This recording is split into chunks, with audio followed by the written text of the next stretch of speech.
What's up, ladies and gents? Noli here. Welcome to another Payday 2 Crimewave edition. Today I'm going to be showing you my absolute favourite build for the Crimewave edition. You're going to be seeing this a lot in all my future videos, at least in the coming weeks. In fact, you may have seen it an awful lot already, because I've basically used this build exclusively while recording for my period away. I'm going to change things up in the future, but I do think this is not only a really strong build. Let's move it over to Mastermind. But it's also quite entertaining to watch, and it just suits Crimewave Edition and that little bit more. Now, most of you will know that my favourite build is the minigun dodge crit build. It's a build that we've seen come to fruition on the PC version, and it's not yet here on Crimewave Edition. So, I had to find a new favourite build. So I experimented with a bit. I tried some precision weapons, realised that recoil is a bitch. And so decided to change and go with, less precise weapons. Now, I still have my pistol to try and, train that accuracy down. But it's important that you're using those akimbo pistols for a little bit more spread, fire, and DPS. So let's take a look at the skills. Now, this is not a fully complete build. If you look, I'm level 84, which means that I have another 20 skill points to go. And I'm going to tell you where I would like those to go in my build. So start things off by endurance. It's so important to every build. You're going to want it in every single one. Leadership then. I'm going to be using primarily pistols, so these stability bonuses will help. Now, don't look at these percentages and think that they mean, oh wow, just, roughly 75% better stability. The algorithm doesn't work quite like that, but it is still a nice little boost. Moving on up then, in order to get onto this tier, I believe I probably had to pick up one of these two. Let's just talk about these briefly. Combat Medic, it's great for, and painkillers, in fact, they do very similar things. They're going to buff targets you revive. The general application being you push all the way up to Inspire and you use that. The problem with this build is that if you're at Infamy level 5 and you only need 36 points to start getting into Inspire, it works perfectly. But if you're not Infamy level 5, as I'm moving up through my first levels, you need 40 points up here to unlock Inspire, and it means that you cannot fully ace it out, I don't believe. So these are not nearly as useful, but there's nothing else really around here you'd want to pick up. Equilibrium is so important for our pistol. Fire rate, accuracy, and weapon switch time. Dominator's generally a really important skill if you're playing Death Wish, because some heists there just aren't any civilians to go around. Your teammate may end up going into custody, and you need Dominator to get him out. Spotter I like, it's just a single point to push me up to the next rank, but it gives me 15% more damage against specials, great against bulldozers, tasers, shields, cloakers, the lot. Joker. Now, Joker is, again, it's not something that I'd necessarily want. I'm not going to use it much. I don't want to use all those points. I'm not going to ace it out, just basic it. But the reason I've picked Joker up is to actually reach Gunslinger, because it's such an important skill for this pistol-focused build. Going to give me faster reload speed and flat 15 additional damage. Really, really strong skill. So that's where 12 of my points are going to go. That leaves me with 8. 4 of them are probably going to go Inspire, and then I'm going to have 4 left over to go anywhere, potentially partner in crime. Over here in Enforcer, Transport, a really important skill. Now, there are other skills I love over here. Pumping Iron's so good. Love my melee. And stun resistance is something you really do want to think about. But on a dodge build, sometimes stun, it's not going to be as detrimental as if you don't have stun resistance and you're running a fully heavy Enforcer tech build. You don't need to touch Technician at all. There are a couple of nice skills down here, like the drill skills, but no. Waste of points right now. Ghost, the 2 essential skills, Fast Hands and Sprinter. You need these for basically every mission, carrying and movement speed, bread and butter. Now, we have the Fugitive. This is where all our interesting skills are, really. We got Hidden Blade to keep our concealment down. We're going to see why we do that later on. Duck and Cover, this is dodge. Run and gun, I love this skill. Movement speed, aim down sight, reducing that penalty completely. Quick Fix, this is quite important for your first aid kit build. That is, of course, your utility of choice. The idea being you keep your team topped up. Make sure you put them down for your team. Don't hog them all to yourself. But it's great. It really is, in my opinion, slightly better, especially if you're a solo player like I often am, than the Medic Bag. So I have 1 point in Wisdom Wolf. It's a decent skill, you know, it's a stealth-focused skill, but I didn't know where else to put any points. And also 1 point in Daredevil, 20% climbing speeds, whatever. And 1 point in Thick Skin, I actually missed these for some reason. Bit of extra steadiness, not essential to the build at all. The reason why you need these is to unlock the next tier. Swan Song. I really don't want this. Gonna see how things respec, so I'm just gonna roughly run you through these skills again. It's quite costly to do this. I don't recommend you try this one at home. So I'm going to have to ace this out. Again, it's a stealth skill. It does make stealthing, you know, it's a slight hybrid build. Makes stealthing much easier. Let's ace out running gun again. Let's ace out quick fix. We need 1 more point. So we go Winston Wolf. Ace out uppers. Yeah, here's the problem. We need 4 points to get up here. So your only option really is Swan Song. It's seldom been of much use from my own experience, but it is what you're going to see in most of the gameplay. Swan Song is a great skill if you can ace it out, but I don't have the points available, so instead I'm just going to pick up Trigger Happy. Not an amazing skill, but probably with greater application right now for me than Swan Song. Sneaky Bastard. Now you'll notice Low Blow and Sneaky Bastard I only have to ace. That is because I'm keeping my concealment under 5, which lets me get that full 30% bonus to crit chance, and it lets me get that full 10% ability to dodge. Then I need to ace out Akimbo, because we're going to be using Akimbo primaries, which are really strong in the Crimewave edition. For those reasons I've mentioned before, it's much harder to control with a controller, and as such you're going to need something that has just a little bit more spread. Now here we go, I've got enough points to finally finish up my Rogue Perk deck. And this is your main focus. Because it's dodge based, you're going to be running a suit. You're going to want subtle, helmet popping, elusive, blending in, evasive, walking closet, shadow warrior, fast and furious, killer instinct. And that is it. So killer instinct's great, it's got that piercing. You're not going to see this in the gameplay because, like I said, I've just unlocked it. And that time between swapping weapons is so good for the pistols. You've already increased it before with a skill over in Mastermind. Here's a little bit more. Fast and the Furious. These are all standard skills, but these are just, you know, additional points in dodge. Noticeably, elusive can be useful. It means you're less likely to be targeted. So you got a guy running his heavy tanky armor setup. He can run that sort of tank much better, especially if he chooses to go into the muscle perk deck. So that's that for Rogue. I'm actually going to put the rest of my points into something while I'm at it. My recommendation, almost always Burglar.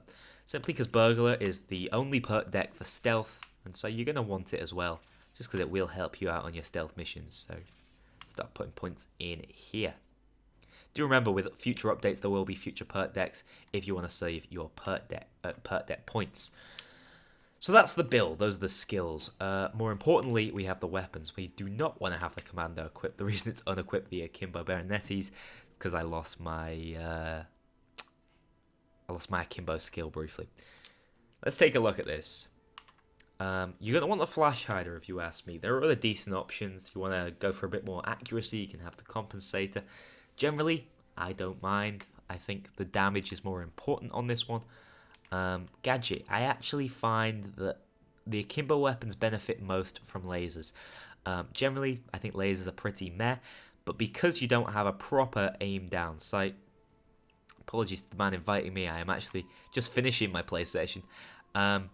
Because you can't aim down sight, like I said, the micro laser gives you a little bit more assistance, and you don't want to lower your concealment. Like I said, we want that detection risk to sit at 4 or 5. I don't even know if it can sit at 5. Ergo Grip, free stability, may as well pick it up. Extended Mag, you can afford to lose this concealment. Like I said, we've still got 4 detection risk.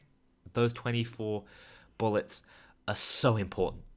So important. It's what makes the Bernettis very powerful. You need this attachment. This build focuses around you having this attachment, if you ask me. It's still functional, otherwise. There are still other options. You could always choose a different Akimbo pistol. But for me, these are the best, and it's because of this extended mag. Finally, the Elite Slide. Again, free stability. Pick it up, you may as well. In fact, let's look at this weapon's skills overall then. So, mag size 52 instead of 28, if I couldn't emphasize this any further. Amazing amounts of total ammo, 294. Incredible rate of fire. As you can see, the skill is affecting it. Damage, which you know, it's subpar, absolutely, but it'll get there. Remember, we haven't fully completed all our skills out. This really can be one of the strongest builds in the game. You'll see how effective this build is, and this is without some of the most important skills, those ones you saw right at the top of Mastermind. The secondary, for me, is the Gruber Kurtz. Other secondary pistols work well. The Leo's very, very similar. There are just slight advantages, I feel, to the Gruber Kurtz. Let's see how I modified this. Similarly, the Flash Hider, it's a great option. I really like it. It only reduces a bit of accuracy for +5, damage +2 stability. You can bring a laser if you want. Don't care for it. Don't really want to lower my concealment. Don't want to use my additional micro laser. Gonna want the laser grip though. In fact, thinking about that, the laser grip does in itself come with a laser on it, so you don't need the gadget at all. The only thing you may want was a light, which very few missions actually would use that. Let me just do this for science. Yeah. One more point of concealment will put you up to 6 detection risks, sadly, so not an option. Even though the flashlight might have some use. Now, you can drop the pistol red dot sight. I quite like it. I think it helps my aim ever so slightly, so I keep it. You can change that out for the light, for example. Total point of preference. It does give you 2 points of additional accuracy. Then the long slide. It would be nice if you could pick this up, but not on this build. Got to keep that detection risk below 4, or below 5, I should say. At 4 as I have it. And I don't have this unlocked anyway, so couldn't even try it out. Melee of choice, you want anything that keeps your concealment down. So anything that has 30 base plus the 2 from the skill. Hidden blade, so I choose the trench knife all the time. Very similar option as Nova's shank, slightly worse though. Armor, like I said, 2-piece suit, gonna maximize that dodge. Anything else is nowhere near as strong. Don't want to use the armor bag. Like I said before, first aid kit is our equipment of choice. Gotta run my customized intuition. And I've been playing Hoxton since Crimewave came out. And that is the build. Let's take a look at some gameplay. Okay, so in the background is going to be a variety of clips. All of which have been recorded on Overkill difficulty. However, there's going to be plenty of displays of the Death Wish viability of this build. Either in the coming days already, or already you've seen it, because I'm not actually sure what order I'm going to upload this all in. As I'm recording this right now, I'm going to be leaving the house in about 4 hours. It's nearly 11 o'clock in the evening. It's an early morning flight. I'm not going to bed. I'm just going to be uploading these videos for the rest of the night, so that's going to be fun. But the gameplay you're seeing, I don't actually know what's on your screen yet, because I'm going to have to edit that tonight. But one thing that you really do want to focus on, and you'll probably hear this a lot with my live commentaries, and that's using the Gruber at range to pick for the headshots to keep them away from you. But when it gets close and personal, whip out the Bonettis. You've got a lot of weapon swap speed on your side, and you can easily burst down every single enemy. Even bulldozers, you can get rid of those helmets because of the crazy high fire rate and straight through to the face. And, it feels like they're going down in maybe 2-3 seconds, and that's pretty short for a bulldozer, especially when you can stun them for at least half of that time. So not only does this build have great damage, great slay potential, it also has loads of utility. It's got the healing option. When you've got to Infamy level 5, you can actually pick up Inspire. So there's that as well. And on top of that, there's this utility where you can take out basically every special easily, except for maybe shields. And just against standard enemies, it tears them apart. And it just stands out so well on Crimewave. I'm sure when and if, I'm not actually sure about the minigun, but if it gets released, it will top it, in my opinion, just because I love these crit builds. And the minigun's going to suit console as much as anything, simply because, again, that accuracy, that really high kick you see on your standard fully autos, it's not going to be noticeable on the minigun, the same as it isn't on the Akimbo Bonettis. And that's why this build is so special for this game in particular. I've actually seen a couple of friends of mine who've hosted with me also using these. They are far and away right now, I believe, your best option, especially when you're trying to level quickly. They're efficient, they work on every single difficulty. Ammo efficiency, that's something I've not mentioned. So good for both your weapons. You should never really run out of ammo. Only on Death Wish, and that's when you're firing lots of bullets that aren't connecting.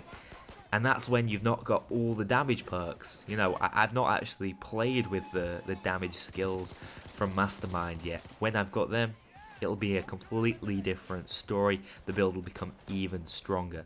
So if you're roughly at level 80, between level 80 to 100, check this out. That's the sort of time when this build really gets online. It's got great solo potential, it's great in teams, and as I've said, works in every single difficulty. There's going to be some gameplay going beyond my commentary. I hope you enjoy all of that. This is my last video that I am recording before I go away. I hope I don't die. That would be great, amongst other things. And I hope to see you all as soon as possible. I hope also you all enjoy Golden Grin. I won't be able to until I get back, but I'm sure there'll be guys like my good friend Ben creating really good stuff that you guys can watch. So thanks a lot for watching, guys, and I will see you all in the next one. Well, see you when I get home, I guess. Thanks again.